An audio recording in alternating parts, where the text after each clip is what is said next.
ശരിക്കും പറഞ്ഞാൽ പെൺകുട്ടികൾക്ക് ഉള്ളിലുള്ള ഒരു ഡിസ്കംഫർട്ടും അവരുടെ തന്നെ ലാക്ക് ഓഫ് സെൽഫ് കോൺഫിഡൻസും ആണ് അവർക്ക് വെളിയിൽ പോയി ബ്രസ്റ്റ് ഫീഡ് ചെയ്യാൻ ബുദ്ധിമുട്ടുണ്ടാക്കുന്ന ഒരു one of the main reasons. Perverts ഉണ്ട്, ഇല്ലെന്ന് ഞാൻ പറയില്ല.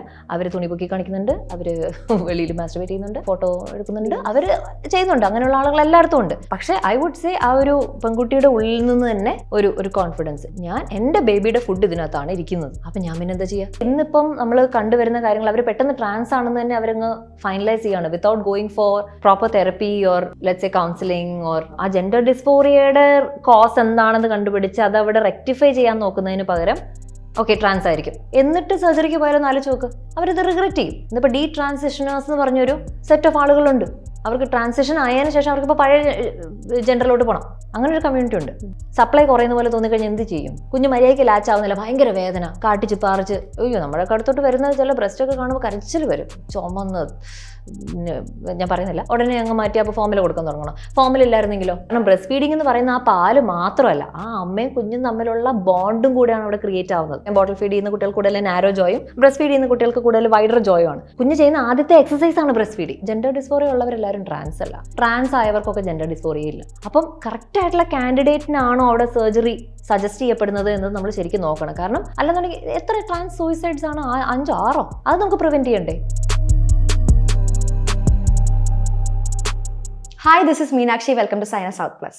ഇന്ന് നമുക്ക് ഗസ്റ്റ് ആയിട്ട് കിട്ടിയിരിക്കുന്നത് സെക്ഷുവാലിറ്റി ഹെൽത്ത് എഡ്യൂക്കേറ്ററും ലാക്ടേഷൻ കൺസൾട്ടന്റും ഒപ്പം തന്നെ ഇൻഫ്ലുവൻസറുമായ മായ സമ്മയാണ്. Let's welcome Swathi Jagadeesh on to Saina south plus. Thank you so much Meenakshi. I am so privileged എന്ന് ഞാൻ പറയുള്ളൂ. കാരണം നമ്മൾ ഒബ്വിയസ്ലി വളർന്നത് ഭയങ്കര സ്റ്റീരിയോ ടൈപ്സ് ഉള്ള ഒരു സൊസൈറ്റിയിൽ ഒരു സിറ്റുവേഷൻസിലാണ്.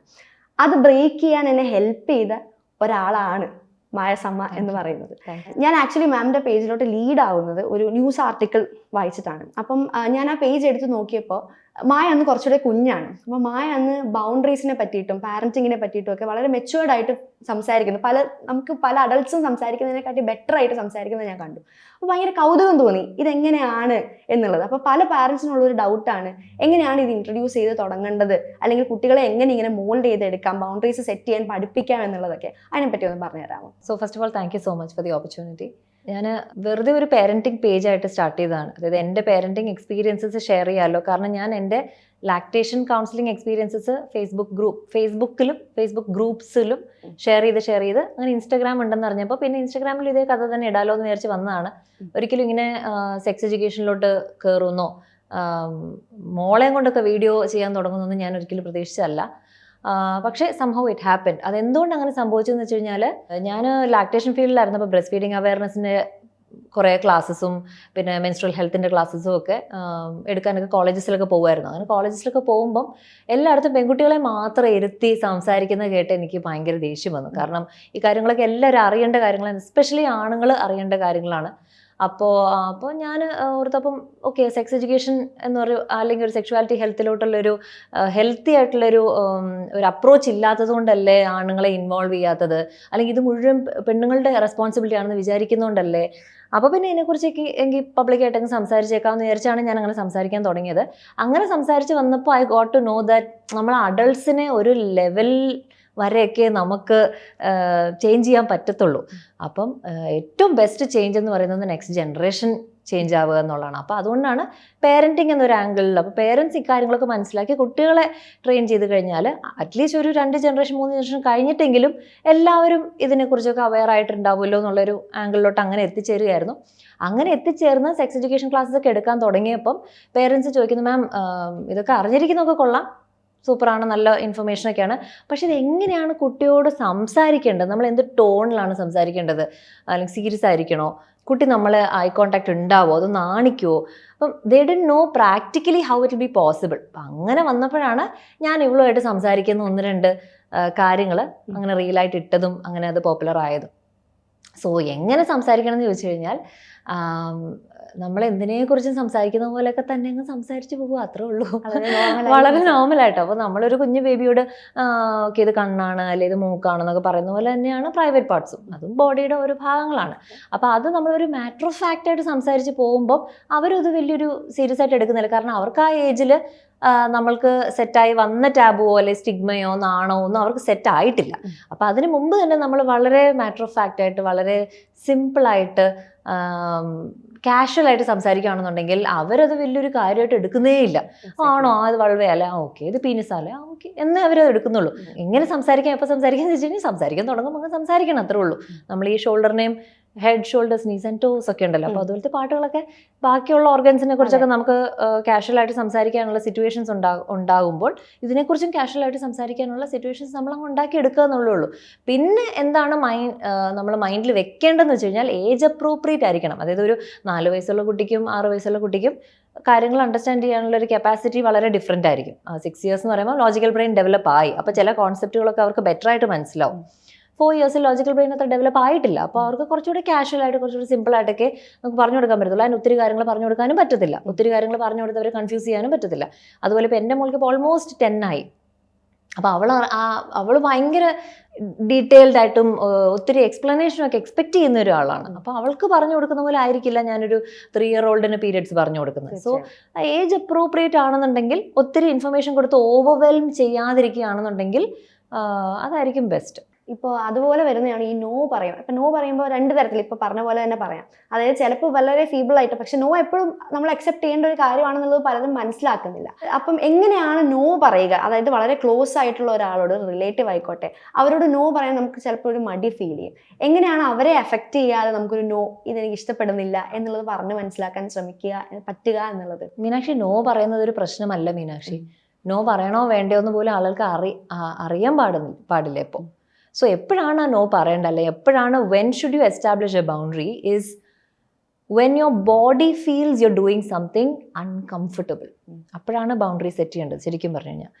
So when you are feeling from inside that I M feeling very uncomfortable here, അല്ലെങ്കിൽ ഇത് എന്നെ കൊണ്ട് ചെയ്യാൻ പറ്റില്ല, അല്ലെങ്കിൽ ഇത് എനിക്ക് ടൂ മച്ച് ആയിട്ട് തോന്നുന്നു, ഇതൊരു ലിമിറ്റ് ക്രോസ് ചെയ്യുന്നില്ലേ. അപ്പോൾ ഉള്ളുന്ന ആ ഒരു ഡിസ്കംഫർട്ട്, ഒരു വിയേർഡ് ഫീലിംഗ് അകത്തുനിന്ന് വരുമ്പോഴാണ് ശരിക്കും പറഞ്ഞാൽ നമ്മളവിടെ ബൗണ്ടറി സെറ്റ് ചെയ്യേണ്ടത്. സോ നമ്മളെ കൊണ്ട് ചെയ്യാൻ പറ്റാത്തൊരു കാര്യം നമ്മളെ കൊണ്ട് ചെയ്യിപ്പിക്കുകയാണെന്നുണ്ടെങ്കിൽ ആ സമയത്താണ് നമ്മളിവിടെ പറ്റത്തില്ല എന്ന് നമ്മൾ പറയേണ്ടത്. സോ അത് ഫസ്റ്റ് ആളുകൾക്ക് റെക്കഗ്നൈസ് ചെയ്യാൻ പറ്റുന്നില്ല. നമ്മളതിനെ ഇൻറ്റ്യൂഷൻ എന്ന് വിളിക്കും, അല്ലെങ്കിൽ ഇന്നർ വോയിസ് എന്ന് വിളിക്കും, അല്ലെങ്കിൽ ഗട്ട് ഫീലിംഗ് എന്ന് വിളിക്കും. അപ്പം അതിനെ പോലും ആളുകൾക്ക് റെക്കഗ്നൈസ് ചെയ്യാൻ പറ്റുന്നില്ല, which because people are very disconnected from their bodies. നമ്മളിങ്ങനെ we are so eager to run around and make money and work and നമ്മളൊരു ഡൂ മോഡിലാണ്. ആ ഡൂ മോഡിൽ ഇരിക്കുമ്പോൾ നമുക്ക് ബോഡിക്കകത്ത് നിന്ന് വരുന്ന സിഗ്നൽസ് നമുക്ക് റീഡ് ചെയ്യാൻ പറ്റത്തില്ല. അതെപ്പോഴാണ് റീഡ് ചെയ്യാൻ പറ്റും? നമ്മൾ ബി മോഡിലായിരിക്കണം. We have to be, we have to take it slow, we have to be mindful about what the body is trying to communicate with us. Then we will know, okay, ഇത് എനിക്ക് set ആവുന്നില്ല, അല്ലെങ്കിൽ ഒരു റിലേഷൻഷിപ്പിൽ ഈ ഒരു പുള്ളി സംസാരിക്കുന്നത് ശരിയല്ലോ, അല്ലെങ്കിൽ ഈ കൊച്ചിൻ്റെ കൂടെ സംസാരിക്കുമ്പോൾ ഒരു വിയേർഡ് ഫീലിംഗ് ഉണ്ടല്ലോ. എനിക്കൊരു ക്ലയൻറ്റ് ഉണ്ടായിരുന്നു, പുള്ളിക്കാരി ഇപ്പോൾ പറഞ്ഞ പോലെ ഒരു ടോക്സിക് റിലേഷൻഷിപ്പിലായിരുന്നു. അവൾ ആ ടോക്സിസിറ്റി ഐഡൻറ്റിഫൈ ചെയ്തപ്പോൾ തൊട്ട് അവൾക്ക് മനസ്സിലാകാൻ തുടങ്ങിയ കാര്യം, പുള്ളിയുടെ കൂടെ ഒരു ദിവസം ടൈം സ്പെൻഡ് ചെയ്തിട്ട് വരുമ്പോൾ പുള്ളിക്കാരിക്ക് ഡിസെൻട്രി ആവും. മനസ്സിലായോ? ആ body was trying to repel him. പക്ഷെ ഷീ ഡിഡ്ന്റ് ഐഡന്റിഫൈ ഇറ്റ്. അപ്പോൾ അവൾ വിചാരിച്ച് പോയ കഫേയിൽ കഴിച്ച എന്തെങ്കിലും സാധനമായിരിക്കും, അങ്ങനെയൊക്കെ വിചാരിച്ചിരിക്കുമായിരുന്നു. പക്ഷെ the moment she disconnected from him and started identify, അപ്പോൾ സംസാരിച്ചതൊക്കെ ടോക്സിക് ആയിട്ടുള്ള കാര്യങ്ങൾ, അല്ലെങ്കിൽ ഇങ്ങനെ സംഭവിച്ചതൊക്കെ സംഭവിക്കാൻ പാടില്ലാത്ത കാര്യമായിരുന്നു ഒക്കെ റെക്കഗ്നിഷൻ വന്നപ്പോൾ then she got to know that okay, my body was communicating all this while. അത് അണ്ടർസ്റ്റാൻഡ് ചെയ്യാൻ നമ്മുടെ ബോഡി എപ്പോഴും നമ്മളോട് കമ്മ്യൂണിക്കേറ്റ് ചെയ്തുകൊണ്ടിരിക്കുന്ന ഒരു കാര്യമാണ്. നമ്മൾ എന്ത് വിചാരിക്കുന്ന കോഗ്നിറ്റീവ് ഇന്റലിജൻസ് മാത്രമാണ് ഇന്റലിജൻസ് ആണ് നമ്മൾ വിചാരിച്ചിരിക്കുന്നത്, which is the brains intelligence. But we have something called somatic intelligence. ബോഡിയുടെ ഇന്റലിജൻസ് എന്ന് പറഞ്ഞ സാധനമുണ്ട്. സോ അതെന്താണെന്ന് ഐഡന്റിഫൈ ചെയ്യുകയാണെന്നുണ്ടെങ്കിൽ നമുക്ക് ഈ ബൗണ്ടറി സെറ്റിങ്ങും കുറച്ചുകൂടെ ലൈഫിൽ മൈൻഡ്ഫുൾ ആവുകയും കുറച്ചുകൂടെ റിലേഷൻഷിപ്സിൽ കുറച്ചുകൂടെ അണ്ടർസ്റ്റാൻഡിങ് കൊണ്ടുവരികയും, അല്ലെ എൻ്റെ തന്നെ പ്രശ്നങ്ങളിലോട്ട് ഒരു ലൈറ്റ് ഫോക്കസ് ചെയ്യാനൊക്കെ എനിക്ക് പറ്റുന്ന എപ്പോഴാണെന്ന് വെച്ചാൽ I need to know what my body is trying to tell me. So boundary setting will become very easy if you know what your body is trying to tell you. And once your body is trying to tell you something and when you're listening to it, നമ്മളത് establish ചെയ്തിരിക്കും. We won't be able to not do it. കാരണം നമ്മുടെ body വേറെ രീതിയിൽ നമുക്കത് signals തന്നുകൊണ്ടേയിരിക്കും, through mental health issues or physical issues. എന്തെങ്കിലും രീതിയിൽ ബോഡി കമ്മ്യൂണിക്കേറ്റ് ചെയ്തിരിക്കും. ബോഡി 2 രീതിയിലാണ് കൂടുതൽ കമ്മ്യൂണിക്കേഷൻ പറയാറ്. സൊമാറ്റിക് ഇന്റലിജൻസ് കമ്മ്യൂണിക്കേഷൻ 2 ആണ്. ഒന്ന് ഇമോഷൻസ്, രണ്ടാമത് ഫിസിക്കൽ സെൻസേഷൻസ്. അപ്പോൾ ഒന്നില്ലെങ്കിൽ ഇമോഷൻസിൽ കൂടെ നമുക്കൊരു കമ്മ്യൂണിക്കേഷൻ വരും, ഒരു റിഗ്രറ്റ്, ഒരു ഒരു പിരിവിരിപ്പ് ഒരു ശരിയായില്ലല്ലോ, എന്നാലും പുള്ളിയോട് അങ്ങനെ പറയായിരുന്നു, അല്ലെങ്കിൽ എന്നാലും അതവിടെ ഞാൻ വിട്ടുകൊടുക്കേണ്ട കാര്യമില്ലായിരുന്നു എന്ന് നമുക്കിങ്ങനെ അകത്തിങ്ങനെ തോന്നിക്കൊണ്ടിരിക്കും, ഒരു അങ്കലാപ്പ്, so we call it anxiety. ഒന്നില്ലെങ്കിൽ ഇമോഷൻസിൽ കൂടെ നമുക്ക് കമ്മ്യൂണിക്കേഷൻ വരും, അല്ലെന്നുണ്ടെങ്കിൽ physical sensations. It can be through headaches, through lump in the throat, just feeling very heavy. ചിലർക്ക് ഷോൾഡർ ആയിരിക്കും ഹെവി, കൂടുതൽ ഭാരം ഇങ്ങനെ കയറ്റി വെച്ച്. സോ സൊമാറ്റിക്കലി നമുക്ക് അവിടെ ഒരു റെസ്പോൺസ് കിട്ടിക്കൊണ്ടേയിരിക്കുകയാണ്. നമ്മളത് അവെയർ ആണോ അല്ലയോ എന്നുള്ളതാണ്. നമുക്ക് തലവേദന വരുമ്പോൾ നമ്മളൊരു ക്രോസിനിട്ട് കഴിച്ചിട്ട് നമ്മൾ നമ്മുടെ പാട്ടിന് പോവുകയാണെന്നുണ്ടെങ്കിൽ അത് ശരിയാവത്തില്ല. ബോഡീനെ റീഡ് ചെയ്യാൻ പഠിക്കും. We have to sit with that emotion. അതുകൊണ്ടാണ് തെറപ്പിസ്റ്റുകളും സൈക്കോളജിസ്റ്റുകളും കൗൺസിലേഴ്സും കോച്ചസും സ്പിരിച്വൽ ഗുരുസും എല്ലാവരും പറയുന്നത് sit with that emotion, sit with it. നമുക്ക് അത് കംഫർട്ടബിൾ അല്ല, നമ്മളത് പഠിപ്പിച്ച് തന്നിട്ടില്ല. So we have to sit with emotions. And ഇതൊക്കെ ചെയ്ത് കഴിഞ്ഞാൽ ബൗണ്ടറി സെറ്റിംഗ് ഒക്കെ ഈസി ആയിട്ട് നമുക്ക് ചെയ്യാവുന്നതേ ഉള്ളൂ. ഈ പലപ്പോഴും നമ്മുടെ സൊസൈറ്റിയിൽ ഒരു പ്രവണതയാണ് എല്ലാത്തിനും സെക്ഷലൈസ് ചെയ്ത് കാണുക. അതിന് വളരെ വലിയൊരു ഇരയായിരിക്കുന്നത് ബ്രസ്റ്റ് ഫീഡിങ് എന്നുള്ളതാണ്. ബ്രസ്റ്റ് ഫീഡിങ്ങിനെ എപ്പോഴും ഒരു ഒളിച്ച് ചെയ്യേണ്ട ഒരു കാര്യം, അല്ലെങ്കിൽ ഒരു സെക്ഷലൈസ് ചെയ്ത് വെച്ചിരിക്കുകയാണ് ഈ ബ്രസ്റ്റ്സ് എന്നുള്ളതിനെ. അപ്പോൾ വളരെ നാച്ചുറൽ പ്രോസസ്സായ ബ്രസ്റ്റ് ഫീഡിങ്ങിനെ പോലും ആ ഒരു കണ്ണുകൊണ്ട് നോക്കുന്നവരാണ് പലരും. ലാക്ടേഷൻ കൺസൾട്ടൻ്റ് ആയതുകൊണ്ട് ഇങ്ങനത്തെ ഒരുപാട് സിറ്റുവേഷൻസ് കേട്ടിട്ടുണ്ടാവും. എങ്ങനെ അതിനൊരു ചേഞ്ച് കൊണ്ടുവരാം, ആൾക്കാരുടെ മൈൻഡ് സെറ്റിൽ ഒരു ചേഞ്ച് വരുത്താൻ എങ്ങനെ സാധിക്കാം? സോ ആദ്യമേ തന്നെ പറഞ്ഞോട്ടെ, ഇപ്പോൾ ഒത്തിരി ചേഞ്ച് ആയിട്ടുണ്ട് താങ്ക്സ് ടു, ഞാൻ ഓൾറെഡി പറഞ്ഞല്ലോ, social media, lots of awareness campaigns, lot of NGOs and voluntary organisations, ഇപ്പോൾ റോട്ടറി പോലത്തെയൊക്കെ ഓർഗനൈസേഷൻസ് ഒക്കെ ഒത്തിരി ക്യാമ്പയിൻസും ബ്രസ്റ്റ് ഫീഡിങ് വീക്കിൻ്റെ സമയത്തൊക്കെ ചെയ്യുന്ന അവയർനെസ് പ്രോഗ്രാംസും, പിന്നെ കോളേജുകളിലൊക്കെ പോയി സംസാരിക്കുന്നു, ഓർഗനൈസേഷൻസിൽ പോയി സംസാരിക്കുന്നു. ഇതിനൊക്കെ ഒരു പരിണിത ഫലമായിട്ട് അതും സിനിമ, മീഡിയയിൽ നിന്നും വരുന്ന ഇൻഫർമേഷൻ എല്ലാം കൂടി ഇപ്പം ആക്ച്വലി ഭയങ്കര ചേഞ്ച് ഉണ്ട്. ഞാൻ ഒരിക്കലും പറയത്തില്ല ഇപ്പോഴും എല്ലാവരും സെക്ഷുവലൈസ് ചെയ്യും, അങ്ങനെയൊന്നും ഞാൻ ഒരിക്കലും പറയത്തില്ല. ഒത്തിരി ചേഞ്ച് ആയിട്ടുണ്ട്. പിന്നെ ഒരു കാര്യം പറയട്ടെ, ശരിക്കും പറഞ്ഞാൽ പെൺകുട്ടികൾക്ക് ഉള്ളിലുള്ള ഒരു ഡിസ്കംഫോർട്ടും അവരുടെ തന്നെ ലാക്ക് ഓഫ് സെൽഫ് കോൺഫിഡൻസും ആണ് അവർക്ക് വെളിയിൽ പോയി ബ്രസ്റ്റ് ഫീഡ് ചെയ്യാൻ ബുദ്ധിമുട്ടുണ്ടാക്കുന്ന ഒരു one of the main reasons. It's not about men staring, it's not about perverts, because perverts are everywhere. നിങ്ങളിപ്പോൾ ബ്രസ്റ്റ് ഫീഡ് ചെയ്യുന്നില്ല, ഒരു സ്കിംപി ഡ്രസ് ഇട്ട്, അല്ലെങ്കിൽ ഒരു കുറച്ച് റിവീലിംഗ് ആയിട്ടുള്ള ഒരു ഡ്രസ് ഇട്ട്, അല്ലെങ്കിൽ റിവീലിംഗ് പോലും ആവേണ്ട കാര്യമില്ല. പെർവേർട്സ് എല്ലാം നോക്കുന്നുണ്ട്, അവരെല്ലാത്തിനെയും സെക്ഷലൈസ് ചെയ്യുന്നുണ്ട്. അവർ ചുരുക്കം ചില ആളുകളേ ഉള്ളൂ.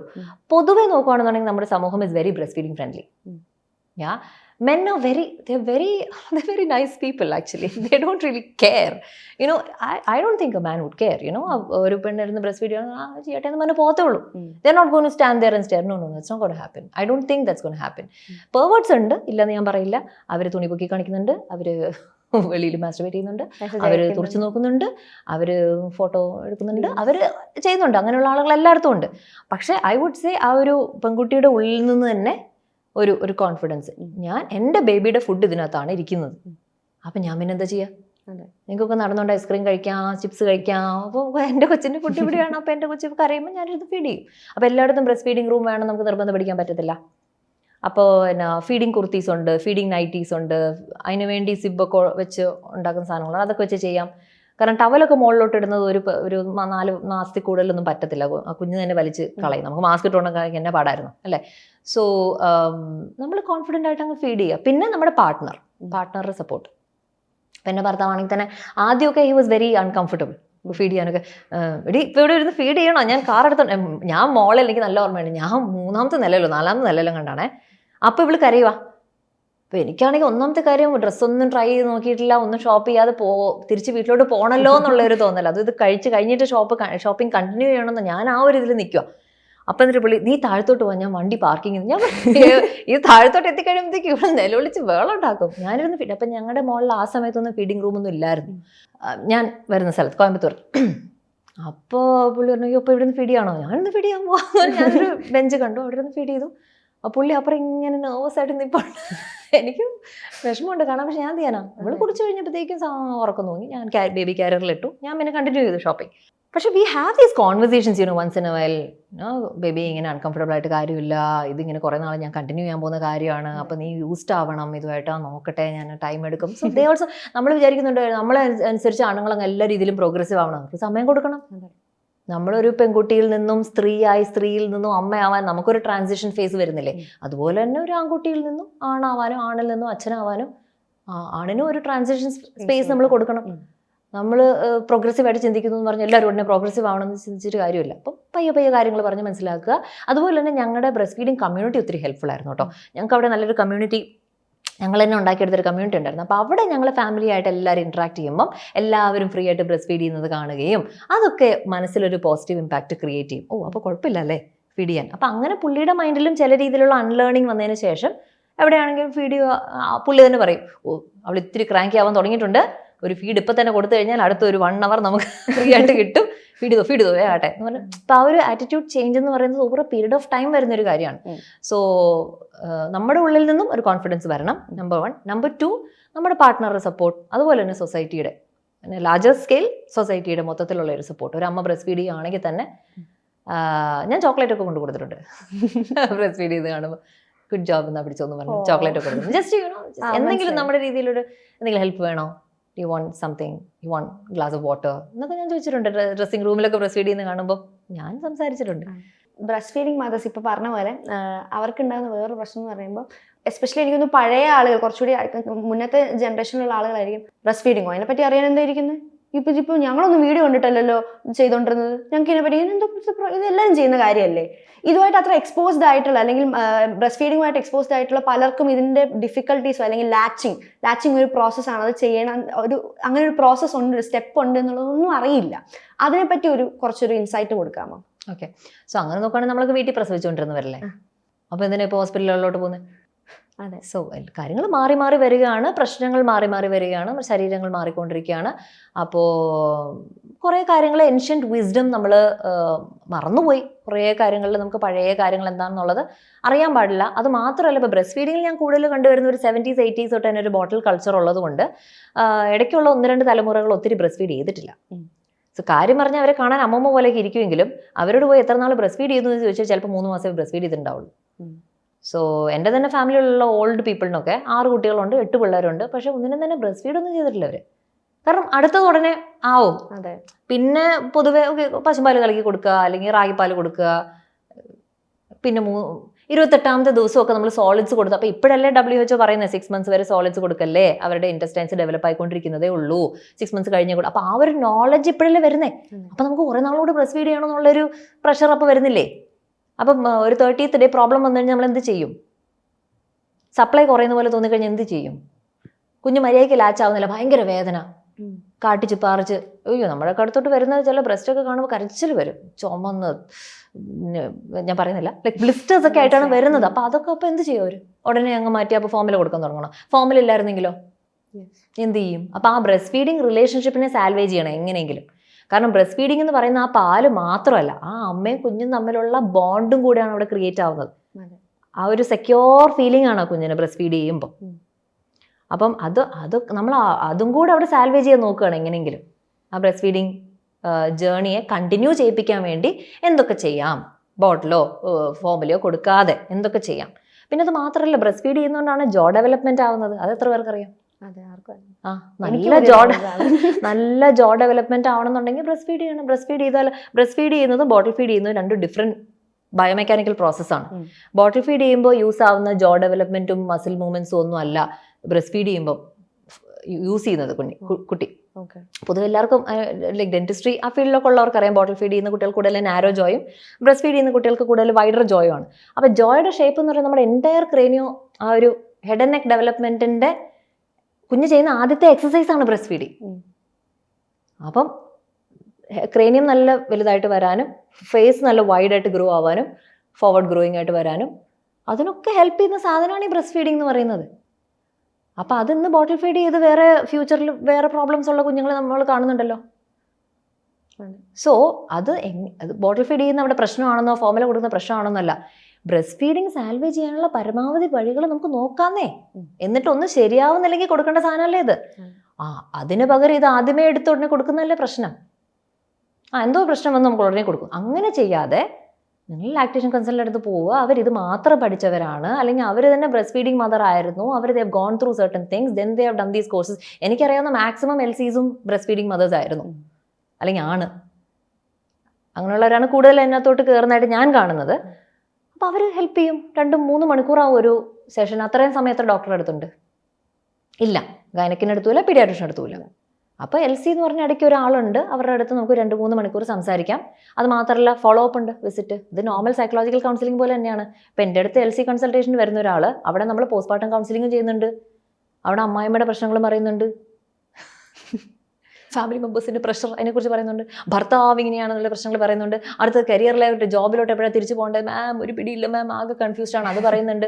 24 മണിക്കൂർ കുഞ്ഞിനെ നോക്കി ഭയങ്കര ടെൻഷനാണ്, ഇറിറ്റേഷനാണ്, അത് പറയുന്നുണ്ട്. പോസ്റ്റ്മോർട്ടം മൂഡ് ഡിസോർഡേഴ്സിനെ കുറിച്ച് പറയുന്നുണ്ട്, പോസ്റ്റ്മോർട്ടം റേജിനെ കുറിച്ച് പറയുന്നുണ്ട്, ദേഷ്യം എന്ത് ചെയ്യണമെന്ന് അറിയില്ല, വെളിയിൽ പോകാൻ പറ്റുന്നില്ല, ഫ്രണ്ട്സിനോട് പറ്റുന്നില്ല, ഈ ഡ്രസ്സൊക്കെ ഇട്ട് ഭയങ്കര എനിക്ക് പുതിയ എന്തെങ്കിലും വാങ്ങിച്ചിടണം, എല്ലാത്തിൻ്റെ സൈസ് മാറിപ്പോയി, അതാ ഇത് എന്തൊക്കെ കാര്യങ്ങൾ നമ്മളോട് ഷെയർ ചെയ്യുന്നതെന്ന് അറിയാം. ഇത് ഓൾമോസ്റ്റ് ലൈക്ക് ഒരു ചേച്ചി റിലേഷൻഷിപ്പാണ് LCയിൽ വരുന്നത്, ഒരു ചേച്ചി. അപ്പോൾ ഫാമിലീസിൽ ഇല്ല അങ്ങനത്തെ ഒരു സപ്പോർട്ട്. അപ്പോൾ LC plays multiple roles actually. It's not just about breast feeding, milk, no. ഇപ്പോൾ ലാർജർ സ്കീം ഓഫ് തിങ്സിൽ lot of things that LC does with a client. ഇപ്പോൾ LGBTIQ+ വരികയാണെങ്കിൽ ഒരു ഹോമോഫോബിക് അപ്രോച്ച് പലപ്പോഴും നമ്മളത് കാണാറുണ്ട്. ഒരു ഫെല്ലോ ഹ്യൂമൻ ആണ് എന്ന് പോലും തിങ്ക് ചെയ്യാതെ സംസാരിക്കാറുണ്ട് പലപ്പോഴും. പെട്ടെന്ന് ഉയർന്നു വരുന്ന ഒരു ക്വസ്റ്റ്യൻ ആണ്, അതായത് ഇപ്പോൾ ഇങ്ങനെ പറ്റുമെങ്കിലും, ഇപ്പോൾ ഒരു ഗേ റിലേഷൻഷിപ്പോ അല്ലെങ്കിൽ ഒരു ലെസ്ബിയൻ റിലേഷൻഷിപ്പോ ഉള്ള പോലെ തന്നെ എന്തുകൊണ്ട് പെഡോഫൈൽസിനും അവർക്കുള്ളത് ഫീലിങ്സ് അല്ലേ എന്ന് ചോദിക്കുന്നവർ പോലും ഉണ്ട്. അവരോട് എന്താണ് പറയാനുള്ളത്? നമ്മുടെ സൊസൈറ്റിയിൽ 2 കൺസെൻറ്റിങ് അഡൾട്ട്സ് ഒരു റിലേഷൻഷിപ്പിൽ ഏർപ്പെടുന്നതും ഒരു മൈനറുമായിട്ട് റിലേഷൻഷിപ്പിൽ ഏർപ്പെടുന്നതും വേറെ രീതിയിലാണ് കാണുന്നത്. ഒന്നൊരു പെർവേർഷനായിട്ടാണ് കാണുന്നത്. LGB-കാർ when they are in a relationship, it's about being sexual with another adult, consenting adult. So that's a very huge point. അതൊരു വലിയൊരു പോയിന്റാണ്. സോ അതുകൊണ്ട് തന്നെ നമുക്ക് എല്ലാ രീതിയിലുള്ള പെർവേർഷൻസും അക്സെപ്റ്റ് ചെയ്യാൻ പറ്റത്തില്ലല്ലോ. കാരണം പിഡോഫിലിയ എന്ന് പറയുമ്പോൾ അവിടെ മൈനർ അല്ലേ ഇൻവോൾവ് ആവുന്നത്, ആൻഡ് ആ കുട്ടിയുടെ സെക്ഷൽ ഡെവലപ്മെൻറ്റ് ഇതുവരെ ആയിട്ട് പോലുമില്ല. സോ അത് ആയിക്കൊണ്ടിരിക്കുന്ന ഒരു പേഴ്സൻ്റെ കൂടെ സെക്ഷൽ ഇൻട്രാക്ഷൻ എന്ന് പറയുന്നത് നമ്മുടെ കമ്മ്യൂണിറ്റി, നമ്മുടെ സൊസൈറ്റി ഒരു ക്രൈമായിട്ടാണ് അതിനെ വിലയിരുത്തുന്നത്. സോ അതാണ് സൊസൈറ്റിയുടെ നോം. അപ്പം ഇൻഫർമേഷൻ ഉണ്ട്, വാല്യൂ സിസ്റ്റം എന്താണ്? Value system says no sex with a child, minor. And social നോം എന്താണ്? Again no, it's a crime, it's illegal. So അതുകൊണ്ട് it cannot be accepted. Paedophilia cannot be accepted because of that. And LGB-യിലും it can be a very unconventional opinion, but നമ്മുടെ അടുത്ത് വരുന്ന ഒത്തിരി ക്ലയൻറ്റുകൾ, ഇപ്പം സെക്ഷുവാലിറ്റിയുടെ ക്ലാസ്സുകൾക്ക് വരുന്നവരാണെങ്കിൽ തന്നെ LGB കഴിഞ്ഞിട്ടുള്ള കാര്യങ്ങൾ കുറേ ഇപ്പോഴും ഗ്രേ ഏരിയയിലാണ്. കുറേ കാര്യങ്ങൾ നമുക്ക് ഒത്തിരി ക്ലാരിറ്റി ഇപ്പോഴും കിട്ടിയിട്ടില്ല. Let's say for example trans. Okay, ഇപ്പോൾ if somebody is feeling gender dysphoria, അവർ ഉടനെ ട്രാൻസ് ആയിക്കൊള്ളണമെന്നില്ല. പക്ഷേ ഇന്നിപ്പം നമ്മൾ കണ്ടുവരുന്ന കാര്യങ്ങൾ, അവർ പെട്ടെന്ന് ട്രാൻസ് ആണെന്ന് തന്നെ അവരങ്ങ് ഫൈനലൈസ് ചെയ്യാണ് without going for proper therapy or let's A counselling or ആ ജെൻഡർ ഡിസ്ഫോറിയയുടെ കോസ് എന്താണെന്ന് കണ്ടുപിടിച്ച് അത് അവിടെ റെക്ടിഫൈ ചെയ്യാൻ നോക്കുന്നതിന് പകരം ഓക്കെ ട്രാൻസ് ആയിരിക്കും എന്നിട്ട് സർജറിക്ക് പോയാലൊന്ന് ആലോചിച്ച് നോക്ക്, അവരത് റിഗ്രറ്റ് ചെയ്യും. ഇന്നിപ്പോൾ ട്രാൻസിഷനേഴ്സ് എന്ന് പറഞ്ഞൊരു സെറ്റ് ഓഫ് ആളുകളുണ്ട്. അവർക്ക് ട്രാൻസിഷൻ ആയതിനു ശേഷം അവർക്കിപ്പോൾ പഴയ ജെൻഡറിലോട്ട് പോകണം. അങ്ങനെ ഒരു കമ്മ്യൂണിറ്റി ഉണ്ട്. നമ്മുടെ നാട്ടിലുണ്ടോയെന്ന് എനിക്കറിയത്തില്ല. ഞാൻ കാണുന്ന ഈ ജെൻഡർ ഐഡിയോളജി വന്ന നമ്മുടെ മുമ്പ്, നമ്മളെക്കാട്ടിലൊക്കെ മുമ്പ് ഇത് ഫോളോ ചെയ്യപ്പെട്ട ജെൻഡർ അഫർമിംഗ് ക്ലിനിക്കുകളൊക്കെ ഉണ്ടായിരുന്ന, പ്യൂബർട്ടിയിൽ തന്നെ പ്യൂബർട്ടി ബ്ലോക്കേഴ്സ് കൊടുത്ത് സോഷ്യൽ ട്രാൻസിഷനിങ്ങും പിന്നെ സർജിക്കൽ ട്രാൻസിഷനിങ്ങും നടന്ന കൺട്രീസിൽ ഇന്ന് ട്രാൻസിഷനേഴ്സ് എന്ന് പറഞ്ഞൊരു കമ്മ്യൂണിറ്റി ഉള്ളപ്പോൾ നമ്മളിവിടെ അത് വരുന്നതിന് മുമ്പ് നമുക്ക് കുറച്ചുകൂടെ അവയർനെസ് വേണ്ടേ? Just like that. ഓക്കെ, അപ്പോൾ ജെൻഡർ ഡിസ്ഫോറിയ ആണ് ട്രാൻസ് അല്ല. ജെൻഡർ ഡിസ്ഫോറിയ ഉള്ളവരെല്ലാവരും ട്രാൻസ് അല്ല. ട്രാൻസ് ആയവർക്കൊക്കെ ജെൻഡർ ഡിസ്ഫോറിയ ഇല്ല, എല്ലാവർക്കും ഇല്ല. അപ്പം കറക്റ്റായിട്ടുള്ള കാൻഡിഡേറ്റിനാണോ അവിടെ സർജറി സജസ്റ്റ് ചെയ്യപ്പെടുന്നത് എന്നത് നമ്മൾ ശരിക്കും നോക്കണം. കാരണം അല്ലെന്നുണ്ടെങ്കിൽ എത്ര ട്രാൻസ് സൂയിസൈഡ്സ് ആണ്? 5-6 അത് നമുക്ക് പ്രിവെൻറ്റ് ചെയ്യണ്ടേ? കാരണം ഒരു സ്വീഡിഷ് സ്റ്റഡിയിൽ പറഞ്ഞിരിക്കുന്നത് ഒരു 10 years കഴിഞ്ഞിട്ടാണ് റിഗ്രറ്റ് വരുന്നത് അത്ര. ഉടനെയൊന്നും അല്ല റിഗ്രറ്റ്. ഇപ്പം 10 years ആയോ ഈ അവയർനെസ്സും കാര്യങ്ങളും വരാൻ തുടങ്ങിയിട്ടായോ? ഇല്ലല്ലോ, അല്ല പ്രശ്നം. അപ്പം ഇതൊന്നും നമ്മൾ ഉദ്ദേശിക്കുന്ന പോലെ അത്ര വലിയ ബ്ലാക്ക് ആൻഡ് വൈറ്റ് അല്ല. അതിൻ്റെ അകത്ത് ഒത്തിരി ലേയേഴ്സ് ഉണ്ട്. ഇപ്പോൾ ഒരു എക്സാമ്പിൾ ഞാൻ പറയാം. എൻ്റെ തന്നെ 2 ഫീമെയിൽ സെക്ഷുവാലിറ്റിയുടെ വർക്ക്ഷോപ്പിന് വന്ന കുട്ടികളാണ്. ഒരു കുട്ടി ചെന്നൈയിൽ, ഒരു കുട്ടി കേരളത്തിൽ. 2 ആളും പറഞ്ഞത് അവർ അസെക്ഷൽ ആണ് എന്നാണ് പറഞ്ഞത്. അസെക്ഷൽ. ഓക്കെ മാം, അങ്ങനത്തെ ഫീലിങ്സ് ഒന്നുമില്ല, അതാണ് ഇതാണെന്നൊക്കെ പറഞ്ഞു. ഓക്കെ, അത് കഴിഞ്ഞ് ക്ലാസ് ഒരു 10-16 മണിക്കൂറിൻ്റെ കണ്ടന്റ് ഉണ്ട്. അപ്പോൾ ഇതെല്ലാം കേട്ടു, ഡിസ്കഷൻ എല്ലാം കഴിഞ്ഞു. പിന്നെയും നമ്മൾ ഡിസ്കസ് ചെയ്യുമ്പോൾ നമുക്ക് മനസ്സിലാവുന്നത് രണ്ടാൾക്കും രണ്ടാളുടേതായ ബാക്ക്ഗ്രൗണ്ട്, പഴയ സ്റ്റോറി ഉണ്ട്. ചെറുപ്പത്തിലെ നടന്ന അബ്യൂസീവ് ആയിട്ടുള്ള അനുഭവങ്ങൾ ഒരാൾക്കുണ്ട്, വേറൊരാൾക്ക് വജൈനിസ്മസ് ആണ്. ഓക്കെ, അത് because of some reasons. Okay, അപ്പോൾ ഒരാൾ ഒരു 8 വീക്ക് വജൈനിസ്മസിൻ്റെ ഹീലിംഗ് പ്രോഗ്രാം ഉണ്ട്, എനിക്കറിയാവുന്ന ഒരു ടീം ചെയ്യുന്നത്, അതിന് വിട്ടു ഒരാൾ. മറ്റേ ആൾ ഒരു 10-12 റൗണ്ട് ഓഫ് തെറപ്പി കഴിഞ്ഞു. CPTSD, complex post traumatic stress ഡിസോർഡറിൻ്റെ തെറപ്പി ചെയ്യുന്ന ഒരു പുള്ളിക്കാരുടെ അടുത്ത് വിട്ട്, പുള്ളിക്കാരി അത് 10-12 സെഷനൊക്കെ കഴിഞ്ഞിട്ട് both of them are getting back to me telling they are not asexual. അപ്പോൾ ഒരു ലേബൽ കിട്ടിക്കഴിഞ്ഞാൽ അതിൻ്റെ മൈനസ് പോയിന്റ് മനസ്സിലായോ? ആ ലേബലും പിടിച്ചുകൊണ്ടിരിക്കും നമ്മൾ. പിന്നെ നമ്മൾ we want dive deep into it. അപ്പോൾ ലേബൽസ് ഇവിടെ പ്ലസ് ആണോ മൈനസ് ആണോ എന്ന് പോലും ചിന്തിക്കേണ്ടിയിരിക്കുന്നു. പലതിൻ്റെയും പുറകിൽ ഒരു മെൻ്റൽ ഹെൽത്ത് ബാക്ക്ഗ്രൗണ്ട് ഉണ്ട്. നമ്മളത് ഇവാലുവേറ്റ് ചെയ്യണം. അത് ഇവാലുവേറ്റ് ചെയ്തിട്ട് അതിന് ശേഷം ഓക്കെ ഇല്ല ഇതാണ് എന്ന് വരുവാണെങ്കിൽ okay, that is fine. At least evaluate ചെയ്തല്ലോ. ഇതിപ്പോൾ എന്താ സംഭവിക്കുന്നത് വെച്ചാൽ ഇവാലുവേറ്റ് പോലും ചെയ്യുന്നില്ല ആളുകൾ. ഇത് ലേബൽ അങ്ങനെയാണ് എനിക്ക് ഫീൽ ചെയ്ത് ഞാൻ ഇന്നാൾ. അതിൻ്റെ അകത്ത് കുറേ ലേയേഴ്സ് ഉണ്ടാവും. ഉള്ളിത്തൊലി പോലെ അതിങ്ങനെ പൊളിച്ച് എടുക്കുമ്പോൾ അടിയിൽ വേറെ എന്തെങ്കിലും ആയിരിക്കും കിടക്കുന്നത്. അപ്പോൾ ഏതായാലും രണ്ടുപേരും ഇപ്പോൾ അസെക്ഷൽ ഒന്നും അല്ല കേട്ടോ. ഇനിയൊന്ന് ഈ സോഷ്യൽ മീഡിയയുടെ ഒരു ഇൻഫ്ലുവൻസ് കാരണമാണോ ഈ ഒരു ഇത് രണ്ട് രീതിയിലോട്ട് പോകുന്നുണ്ട് മീനാക്ഷി ആദ്യം പറഞ്ഞ പോലെ നല്ല രീതിയിലുള്ള അവയർനെസ്സും അറിവുകളും എല്ലാം കിട്ടുന്നുണ്ട്. അതെ, എന്നാൽ യങ്സ്റ്റേഴ്സ് ഒരു സ്പോഞ്ച് പോലെ ആണ് എന്ന് പറയുന്നത് പോലെ അതെല്ലാം കൂടെ അങ്ങ് അബ്സോർബ് ചെയ്ത് എടുക്കുന്നുമുണ്ട്. സോ ഇവിടെ നമുക്ക് ചെയ്യാൻ പറ്റുന്ന ഒരേ ഒരു കാര്യം പ്ലസസും മൈനസസും രണ്ടും പറഞ്ഞു കൊടുക്കുക. ജസ്റ്റ് ബിക്കോസ് ഒരു കാര്യം ഉണ്ട് എന്നതുകൊണ്ട് മാത്രം അതിനെ ഗ്ലോറിഫൈ ചെയ്യരുത്. അതാണ് ലാസ്റ്റ് സംഭവം എന്ന് പറയരുത്. അതിനകത്ത് ഒത്തിരി കാര്യങ്ങളുണ്ട് എന്നുള്ള രീതിയിൽ പറയണം. അല്ലെങ്കിൽ അതിൻ്റെ പ്രോസ് ആൻഡ് കോൺസ് എല്ലാം പറയണം. ഇതിലൊക്കെ കുറേ കാര്യങ്ങൾക്ക് ഇന്നും സ്റ്റഡി പോലും പ്രോപ്പറായിട്ട് സംഭവിച്ചിട്ടില്ല. Sit and discuss with a professional who knows both. ഒരു സൈഡ് മാത്രം അറിഞ്ഞ് ആണല്ലേ ഓക്കെ എങ്കിൽ ശരി ഓക്കെ എങ്കിൽ സർജറി ചെയ്യാം, അങ്ങനല്ല സൊല്യൂഷൻ എടുക്കേണ്ടത്. കുറച്ചുകൂടി ഇൻഡെപ്ത് ആയിട്ട് അതിനെ അപ്രോച്ച് ചെയ്യണം. കുറച്ചുകൂടെ I think it's very nuanced, it's very grey, it's not as black and white as you think. അപ്പോൾ ഈ രണ്ട് എസെക്ഷൽ കുട്ടികൾ അസെക്ഷൽ ആണെന്നും പറഞ്ഞ് അങ്ങ് ഇരുന്നിരുന്നെങ്കിലോ, അവരങ്ങനെ ജീവിച്ചു പോയാൽ at some point of time they will feel അല്ല അപ്പം എന്താ ഇപ്പം ഞാൻ അങ്ങനെയാണോ ഇങ്ങനെയാണോ. രണ്ടാൾക്ക് ഇങ്ങനെ വന്ന് വർക്ക്ഷോപ്പ് അറ്റൻഡ് ചെയ്യാൻ തോന്നി, അവർക്കത് ഡീപ്പ് ഡൈവ് ചെയ്യാൻ തോന്നി, ആ കുട്ടികൾക്ക് they wanted to know more, അതുകൊണ്ട് they found out it was something else. So labels can be misleading, can be misleading sometimes. Yes.